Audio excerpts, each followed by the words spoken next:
Buongiorno cari amici, benvenuti anche oggi nel canale vostro Marietto Veneziano. Da come avete visto al titolo, oggi parleremo di quelle persone che salgono o vanno nell'altro piano vibrazionale e poi ritornano indietro senza che se ne accorgano.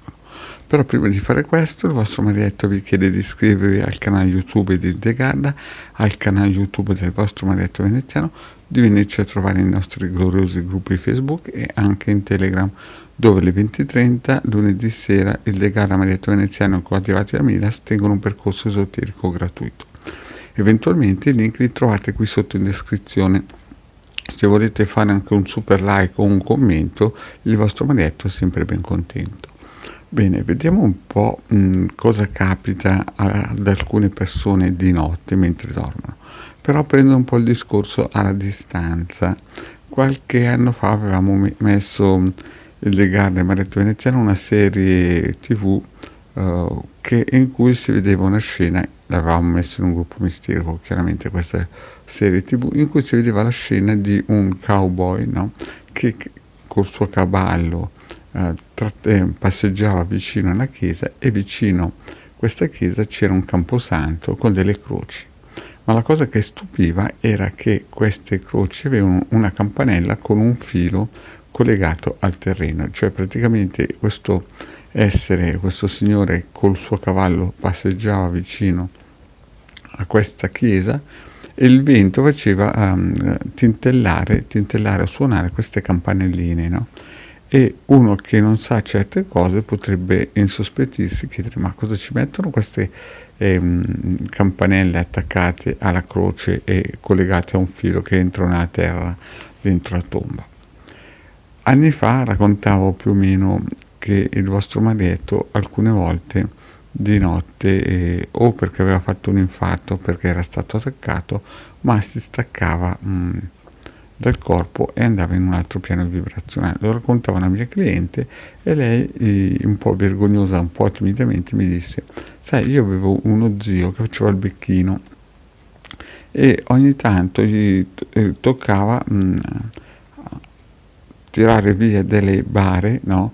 Magari di persone che erano morte e che non avevano più parenti.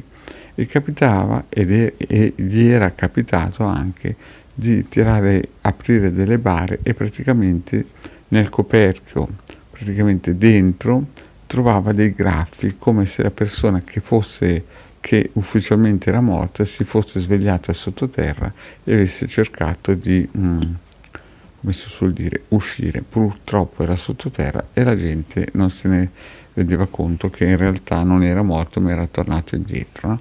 Queste morti apparenti, queste situazioni. Quindi la cosa è risaputa e conosciuta e in Italia, come nel resto del mondo, ogni notte migliaia di persone muoiono, vanno nell'altro piano vibrazionale e tornano indietro. Capita spesso che le persone pensano che sia un sogno, ma nella realtà loro proprio hanno queste come morti apparenti, questi stati in cui riescono a andare dall'altra parte e a vedere cosa c'è. Alcune volte tornano indietro e pensano di aver fatto un incubo, alcune volte tornano indietro e pensano di aver fatto un sogno bellissimo.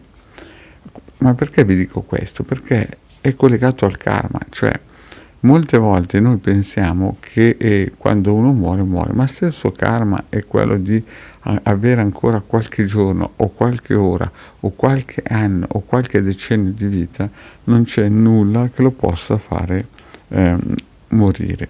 Ed è per questo che succede che spesso in Italia, io parlo per l'Italia, molte volte di notte le persone muoiono, non se ne rendono conto, il loro corpo cede, però purtroppo o per fortuna, dipende dai casi, il loro karma gli fa continuare la vita, quindi devono tornare indietro e continuare quel pezzetto di vita che gli spetta.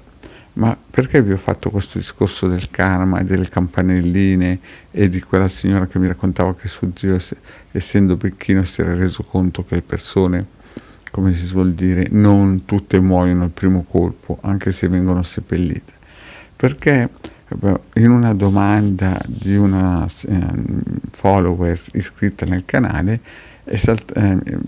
una bellissima domanda tra l'altro, ma se io faccio le pulizie a una persona che è nella mia casa, no? Insieme a me. Non c'è pericolo che poi, o c'è pericolo che poi dopo questa persona che è pulita mi attacchi o non mi attacchi? Ecco, la domanda è molto semplice.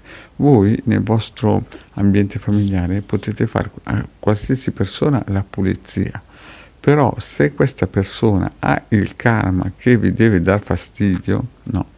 È vero che se voi la pulite lui starà meglio, in ogni caso, e lo ripeto, in ogni caso il suo karma, come quelle persone che muoiono devono tornare indietro, il suo karma è quello di annoiarvi sempre.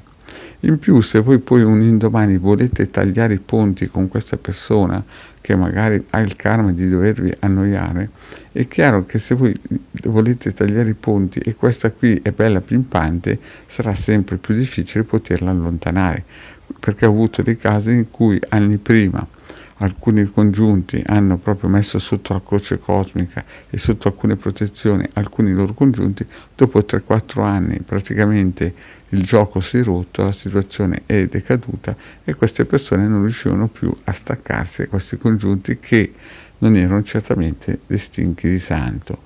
Quindi il vostro marietto vi dice sempre di stare molto attenti a chi proteggete, perché potreste anche proteggere il vostro peggiore nemico e quindi renderlo più forte nella sua azione karmica.